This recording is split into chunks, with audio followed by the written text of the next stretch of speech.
dari 400 jadi 3,5 kalau nggak salah. Saya mohon rekan-rekan kepala daerah lainnya, setiap pengeluaran kebijakan yang berhubungan dengan pajak, retribusi, jangan sampai memberatkan masyarakat.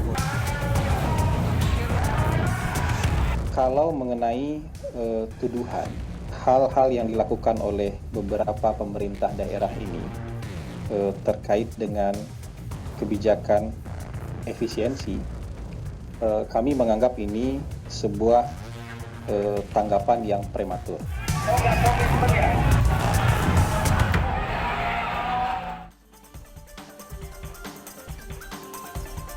Selamat malam. Kenaikan ekstrim pajak bumi dan bangunan perkotaan dan perdesaan atau PBBP2 di sejumlah tempat menuai protes dari masyarakat. Kenaikan tentunya bervariasi, ada yang hanya puluhan persen, ratusan persen, bahkan hingga 1000%. Pemerintah daerah mengklaim terpaksa menaikkan dengan alasan penyesuaian karena tidak naik dalam lebih dari 1 dekade terakhir. Bahkan di Pati, Jawa Tengah, protes berujung pada aksi demonstrasi menuntut turunnya sang kepala daerah dari jabatannya. Apakah soal pajak ini akan juga mengganggu stabilitas politik di daerah? Apakah respon penolakan dari masyarakat akan didengarkan atau justru akan ditentang? Pajak melejit, rakyat menjerit. Kali ini kami akan membahasnya secara mendalam di Prime Plus bersama saya, Bram Herlambang.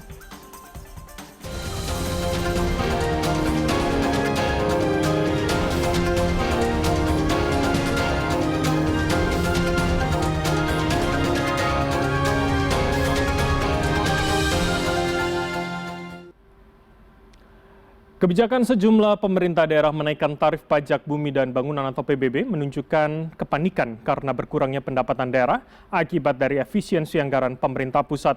Tidak hanya membebani warga, kebijakan tersebut juga telah memicu gejolak di masyarakat. Polemik ini menuntut pemerintah daerah agar kreatif meningkatkan pendapatan asli daerah.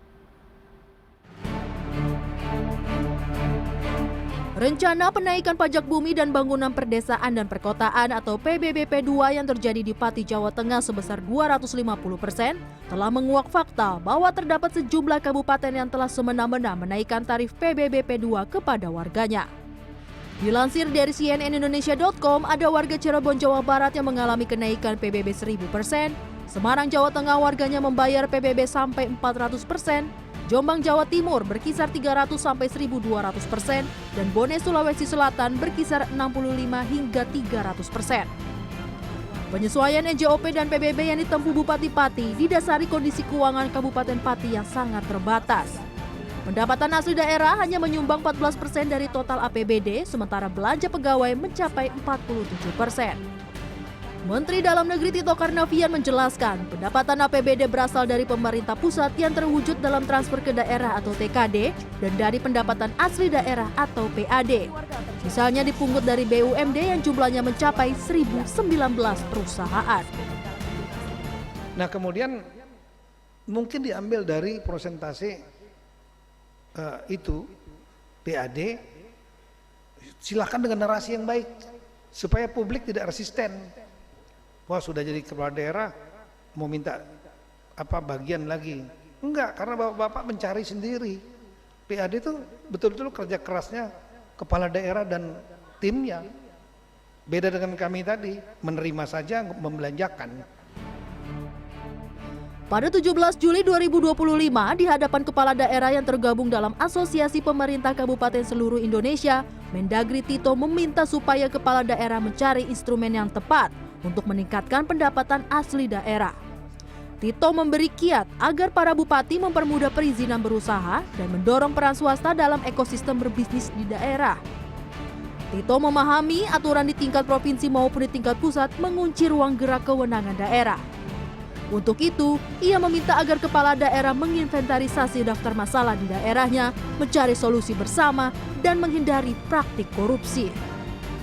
Untuk mendorong supaya kepala daerah mau mencari jalan untuk meningkatkan PAD, mulai dari membuat perizinan yang mudah, mendorong masyarakat untuk berusaha, karena PAD-nya cuma dapat dari retribusi dan pajak. Retribusi siapa? Pajak siapa? Ya swasta. Nah swasta ini bisa hidup, sehingga dia akan berusaha membuat ekosistem swastanya hidup. Karena tahu nanti dari situ akan ada masuk ke negara, ke daerah, dan sebagian lagi untuk personal sebagai jerih payah upayanya. Dan menurut saya itu fair-fair saja. Center of Economic and Law Studies Selios menilai kebijakan rencana menaikkan PBB yang drastis disebabkan tidak adanya diskusi publik yang inklusif. Hal itu memberikan beban tambahan kepada kelompok masyarakat miskin, sehingga wajar memicu gelombang protes besar dari masyarakat seperti yang terjadi di Pati dan beberapa kabupaten lainnya. Pemerintah daerah perlu terobosan dalam mendorong penerimaan negara dari sumber alternatif, baik pajak dan retribusi daerah, pengelolaan kekayaan daerah, dan jenis pendapatan asli daerah lainnya. Bahwa banyak pendekatan pajak yang dilakukan oleh pemerintah di dunia termasuk di Indonesia itu sangat-sangat regresif. Itu kenapa banyak sekali penolakan dari masyarakat terkait PPN. Kemarin di Pati heboh sekali karena PBB tiba-tiba dinaikkan dan itu sangat-sangat regresif. Jadi riset kami sesederhana ingin menunjukkan bahwa ada cara lain yang lebih cerdas, yang lebih progresif, pajak alternatif yang bisa didorong oleh pemerintah. Jadi tidak hanya sekedar pangkas anggaran atau malah kemudian memajaki kelompok masyarakat menengah atau masyarakat kelas bawah. Sebagai informasi, tarif pajak PBB P2 naik seiring berlakunya Undang-Undang Nomor 1 Tahun 2022 tentang hubungan keuangan antara pemerintah pusat dan daerah atau UU HKPD. Merujuk pasal 41 UU HKPD, besar tarif PBB P2 paling tinggi adalah 0,5%.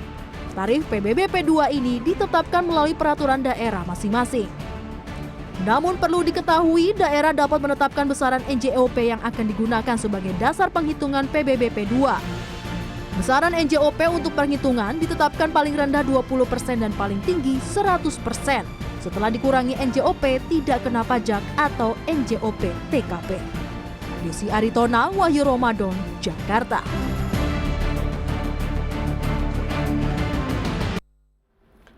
Masyarakat di sejumlah daerah harus menelan pil pahit soal kenaikan pajak bumi dan bangunan atau PBB. Tidak tanggung-tanggung, pajak PBB ini naik hingga 1000% seperti yang terjadi salah satunya di Cirebon, Jawa Barat. Kepala daerah mengaku kenaikan pajak dibutuhkan untuk bisa memenuhi anggaran mereka. Lalu benarkah tidak ada solusi lain hingga lagi-lagi rakyat yang secara langsung harus menanggung beban negara?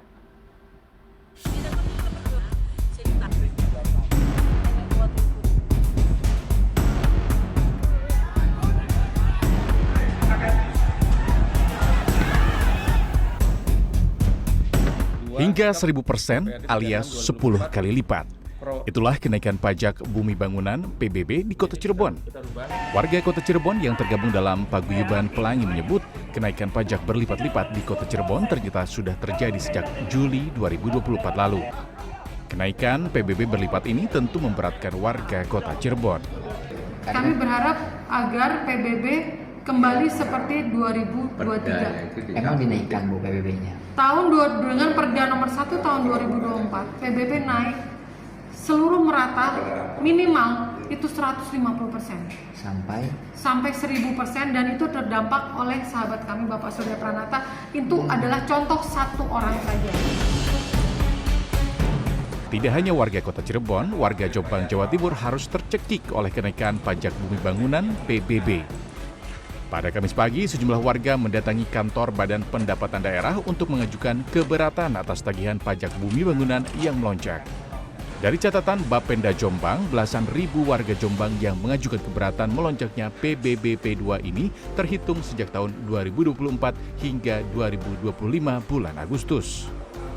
Mengurus pengajuan keberatan pembayaran pajak PBB. Terus hasilnya bagaimana? Sudah diberikan keringanan. Sebelumnya tagihannya berapa? Sebelumnya tagihannya 3,5 juta, sekarang jadi 800.000. Lalu sebenarnya apa alasan pemerintah daerah menaikkan pajak bumi bangunan berlipat? Sebelumnya pada kasus kenaikan pajak PBB 250% di Kabupaten Pati, Sang Bupati Sudewo menyebut terpaksa menaikkan pajak karena kebutuhan anggaran untuk pembangunan infrastruktur daerah.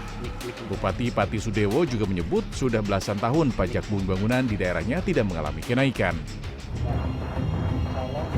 Sementara itu, Istana melalui Kepala Kantor Komunikasi Kepresidenan Hasan Nasbi mengungkapkan unjuk rasa penolakan terhadap kenaikan pajak bumi bangunan merupakan dinamika lokal daerah. Hasan Nasbi menyebut pemangkasan anggaran berlaku pada 500 kabupaten kota dan kementerian lembaga, sehingga jika ada penolakan hanya merupakan murni dinamika daerah. Tim Liputan CNN Indonesia.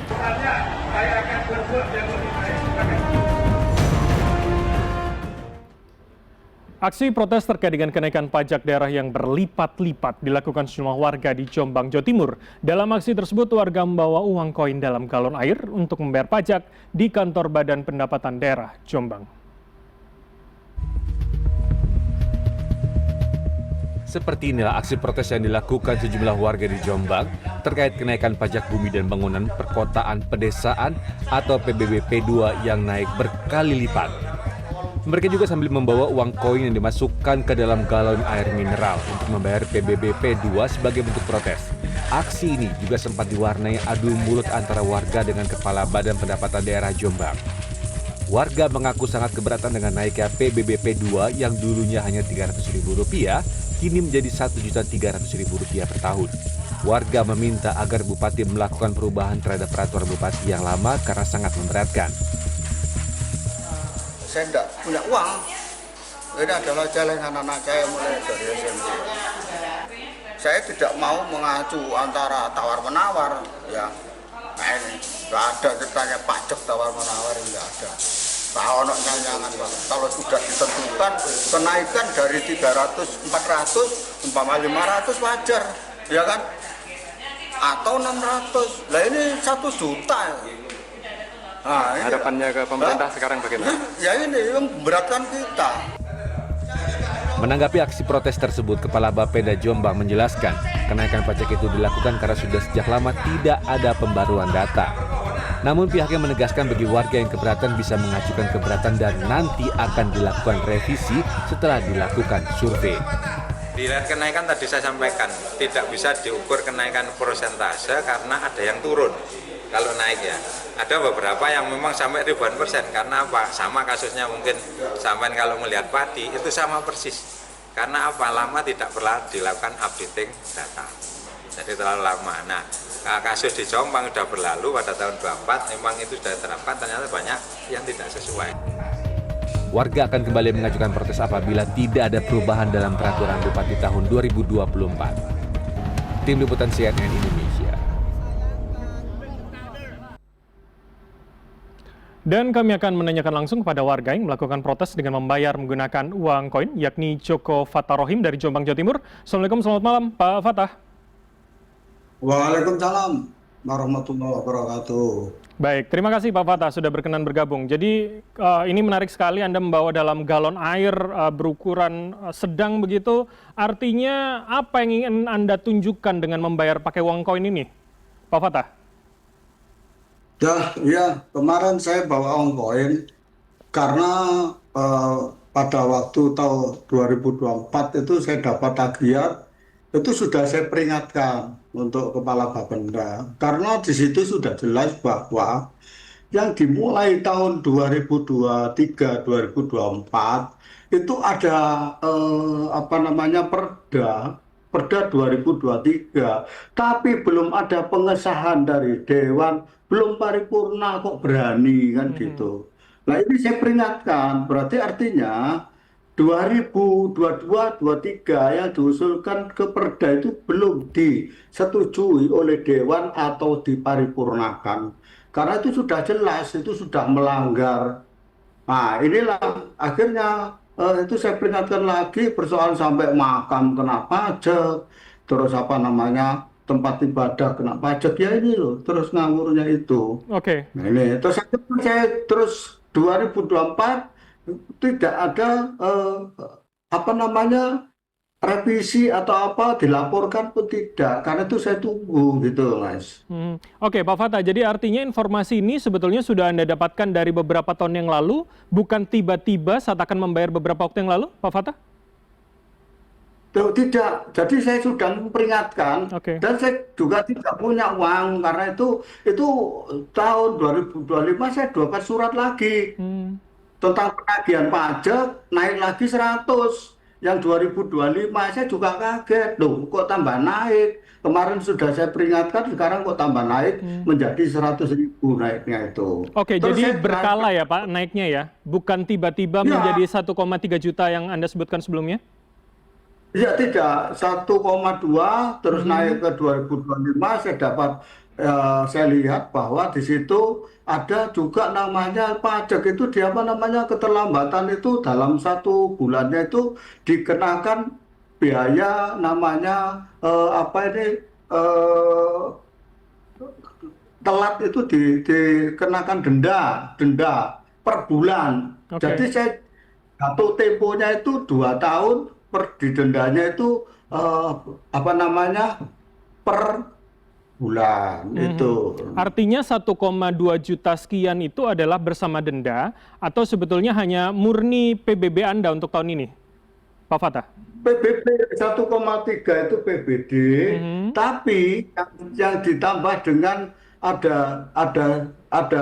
ada himbauan bahwa per bulannya itu dikenakan denda per bulan jadi 2 tahun. Akhirnya saya sendiri kan mempertanyakan itu. Lah ini kalau saya didenda nggak bisa bayar sampai 4 tahun, terus sanksinya apa? Karena ini kalau sudah 4 tahun sudah 4 juta lebih, hampir 5 juta, terus dapat uang dari mana? Kemarin pun akhirnya saya celengan anak saya itu yang mulai dari SMP itulah yang saya bawa, saya buat bayar. Di situ ada 2 juta lebih. Akhirnya saya nggak cukup, saya bayarkan yang 2024 1,2 itu tadi, Mas. Jadi artinya masih ada penunggakan untuk tahun terakhir Anda? Ya, masih 2025 ini masih belum saya bayar. Karena di sini saya lihat berita-berita bahwa Pak Bupati yang baru ini akan tidak ada kenaikan pajak di 2026. Karena itu saya pikir lagi, lah ini 2023 itu loh, belum ada paripurna, belum ada pengesahan. Bagaimana kok Bapenda berani itu loh. Oke. Oke, Pak Fatah, ini catatan saya mengutip dari detik.com, ada sekitar 17.000 warga Jombang yang akhirnya mengajukan keberatan. Apakah Anda termasuk salah satunya, atau kemudian Anda ingin ikut dalam pengajuan keberatan tersebut untuk 2025 yang belum Anda bayarkan? Tidak, karena pajak itu saya rasa masa ada pajak keberatan ya. Keberatan itu artinya simpang siur. Inilah kesalahan dari Kepala Bapenda sendiri.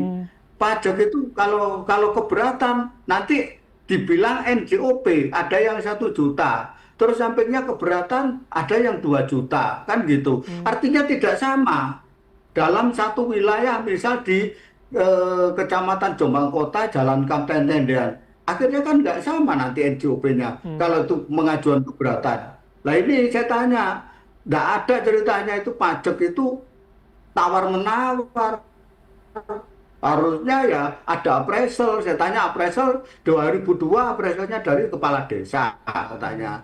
Tahun 2025 saya datangi untuk membayar yang 2024 itu, katanya beda lagi gitu loh. Ini saya sayangkan sekali itu. Oke, jadi langkah Anda berikutnya apa yang kemudian akan Anda lakukan? Akankah kemudian membayar tapi nanti ketika sudah last minute Anda melihat tidak ada kenaikan lagi, atau kemudian ya Anda akan menempuh jalur advokasi lain begitu Pak Fatah? Ya, ini kita pikirkan untuk jalur advokasi karena ini nanti saya 2025 mungkin itu teman-teman atau masyarakat Jombang yang keseluruhan itu belum bayar ya jangan dibayar. Lebih baik nunggu keputusan dari Pak Bupati yang baru yang ini perda yang direvisi tahun 2023 itu kan belum selesai gitu kan. Nah ini masih direvisi, yang kemarin keluar perda tapi belum sempurna karena belum di ACC sama Dewan. Dan lagi ini saya sayangkan lagi Bapenda karena di situ tadi ada masyarakat yang keberatan 5.000 sampai 17.000 karena lemotnya ini. Nah, birokrasi di tubuh Bapenda sendiri yang lemot. Kenapa kok tidak langsung ditanggapi biar tidak jadi polemik kan gitu. Oke, Pak Fatah, jadi artinya ada koordinasi antara Anda dengan masyarakat yang memprotes, dan apakah ini nanti akan juga ada desakan ke legislatif untuk kemudian mengkaji lagi perda yang Anda sebutkan tadi? Ya, Perda yang 2003 sudah direvisi tapi belum apa namanya masih direvisi lah, gitu ya. Saya mohon untuk apa namanya pembelajaran untuk Dewan. Jadi Dewan biar lebih apa namanya lebih jelas untuk kebutuhan rakyat itu yang karena ini ekonomi agak sulit. Kalau ini sampai dibebani ke rakyat kasihan gitu. Oke, baik. Kami dapat pesan Anda. Tentu harapan kami adalah yang terbaik untuk masyarakat, bisa kemudian diturunkan, disesuaikan dengan kondisi masyarakat di masing-masing daerah. Terima kasih Pak Joko Fatah telah bergabung sama kami, warga Jombang. Singkat saja Pak. Singkat. Satu, masyarakat Jombang yang belum membayar 2024-2025 nggak usah dibayar dulu daripada nanti penggerangan sama Bapenda ya. Lebih baik menunggu dari 2026 itu nanti untuk tidak dinaikkan pajaknya gitu. Oke, kami dapat pesan Anda. Terima kasih Pak Joko Fatah dari Jombang, Jawa Timur. Berikutnya, masyarakat di sejumlah daerah harus menanggung kenaikan pajak bumi bangunan yang sangatlah tinggi. Sementara kepala daerah mengaku kenaikan pajak dibutuhkan untuk memenuhi anggaran tiap daerahnya. Benarkah tidak ada solusi lain hingga lagi-lagi rakyat yang harus menanggung beban negara? Dan kita simak bagaimana tanggapan masyarakat soal isu ini. Nggak setuju. Kenapa? Pendapatannya kan nggak naik. Pendapatan tidak naik, pajaknya naik, terus mau makan dari mana? Banyak daerah yang belum makan. Kenapa nggak pajaknya itu daripada dipajakin, uangnya dialokasikan untuk mereka yang kekurangan. Itu aja sih menurut saya. Karena percuma naikin pajak kalau saya juga nggak bisa bayar. Gaji UMR pajaknya 400%. Dari mana? Nggak masuk akal, itu aja sih. Wah, nggak setuju Bang. Gaji nggak naik Bang. Ini aja buat transfer ke kampung susah. Lagi sulit ekonomi Bang. Sebenarnya sih setuju aja ya, asalkan itu beneran membuat pembangunan di masyarakat gitu dan berdampak banget buat masyarakat. Tapi di sisi lain juga jangan terlalu tinggi-tinggi, karena kalau misalnya tinggi-tinggi gimana masyarakat buat membayar gitu kan? Karena di masyarakat sendiri pasti ada beberapa orang yang masih kurang dalam biaya tersebut gitu. Setuju nggak setuju ya setuju, sepanjang memang again ya kalau misalnya memang untuk perbaikan nggak apa-apa, tapi kalau misalnya memang nggak ada fungsinya ya udah nggak usah dulu deh dipending, mungkin ditelaah dulu ya. Itu sih kalau dari saya. Saya sangat tidak setuju karena ini akan menimbulkan kerugian besar di masyarakat, tentu akan mengarah kepada sebuah chaos yang bisa saja terjadi 98 itu akan terulang. Kalau 98 terulang, siapa yang bertanggung jawab? Mereka akan menurunkan pemerintah. Siapa pemerintah? Prabowo Presiden yang harus bertanggung jawab. Saya kira itu statement saya. Semoga pemerintah melek matanya. Tolong serius menanggapi masalah pajak. Dan usai jeda kami akan mengajak Anda untuk mendiskusikan dengan sejumlah orang narasumber baik di studio CNN Indonesia maupun dari luar studio. Untuk itu tetaplah bersama kami di Prime Plus.